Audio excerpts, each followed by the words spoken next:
नमस्कार, मी पंजाब डक. आज आहे 25 मार्च 2025 आणि राज्यातल्या सर्व शेतकऱ्याला सांगू इच्छितो की कारण की राज्यामध्ये आता सर्व शेतकऱ्याचा कांदा काढणं चालू आहे, त्याच्यानंतर गहू काढणं चालू आहे, काही शेतकऱ्याचा हरभरा काढणं चालू आहे, ज्वारी काढणं चालू आहे आणि रॅकवर देखील शेतकऱ्याचा द्राक्षाचा माल देखील आहे.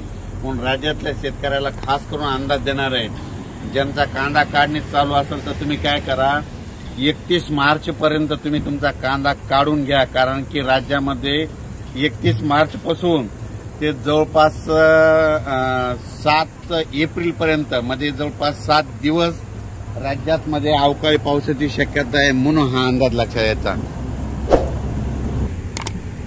जसा आता हे मार्च एंड चालू आहे तसंच म्हणजे मार्च एंडला सगळे कामं म्हणजे आठवत येते, समजा बँकेचे यायचे, तसं माझं एक सगळ्या सर्व शेतकऱ्याला म्हणणं आहे की तुम्ही काय करा, ह्या मार्च एंड म्हणजे 31 तारखेपर्यंत आपल्या शेताचे सगळं गहू कांदे असलं तर काढून घ्या. कारण की राज्यामध्ये 1 एप्रिल पासून ते 7 एप्रिल पर्यंत म्हणजे जवळपास 7 दिवस राज्यात दररोज आज या भागात, उद्या दुसऱ्या भागात, पुन्हा परवा दिवशी तिसऱ्या भागात, पुन्हा चौथ्या दिवशी पहिल्या भागात असा अवकाळी पाऊस पडणार आहे. म्हणजे सांगायचं झालं तर मुंबईला देखील पाऊस पडणार आहे, पुण्याला देखील पडणार आहे, पूर्व विदर्भ, पश्चिम विदर्भ, दक्षिण महाराष्ट्र, उत्तर महाराष्ट्र, कोकणपट्टी, खानदेश, मराठवाडा मध्ये सगळ्या भागामध्ये दररोज 1-1, 2-2 दिवस मुक्काम करत पाऊस पडणार आहे. म्हणून हा अंदाज लक्षात घ्यायचा.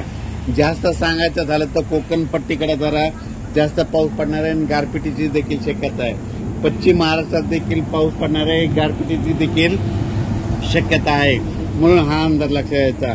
ज्या शेतकऱ्याचा गहू कांदा काढणे चालू असेल तर तुम्ही काय करा, वीटभट्टीच्या शेतकऱ्यांनी तुम्ही काय करा, 31 मार्च पर्यंत तुमच्या वीटभट्टी देखील झाकून ठेवा. कारण की राज्यामध्ये जवळपास 31 मार्चलाच म्हणजे आभाळ खूप येणार आहे.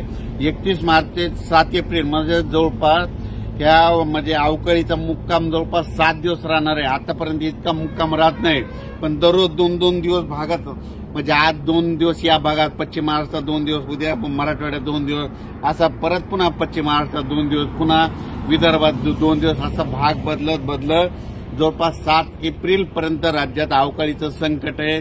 म्हणून ज्या शेतकऱ्याचा कांदा काढणी असेल तर 31 तारखेपर्यंत तुम्ही कांदा काढा, झाकून ठेवा. कारण की राज्यामध्ये अवकाळी पाऊस पडणार आहे. ज्या शेतकऱ्याला द्राक्षाचं ते रॅकवर टाकायचं असेल तर तुम्ही काय करा, 5 एप्रिल नंतर टाका. कारण की ना अगोदर टाकू नका, कारण की म्हणजे द्राक्ष पट्ट्यात तर खूप पाऊस पडणार आहे. म्हणून हा अंदाज लक्षात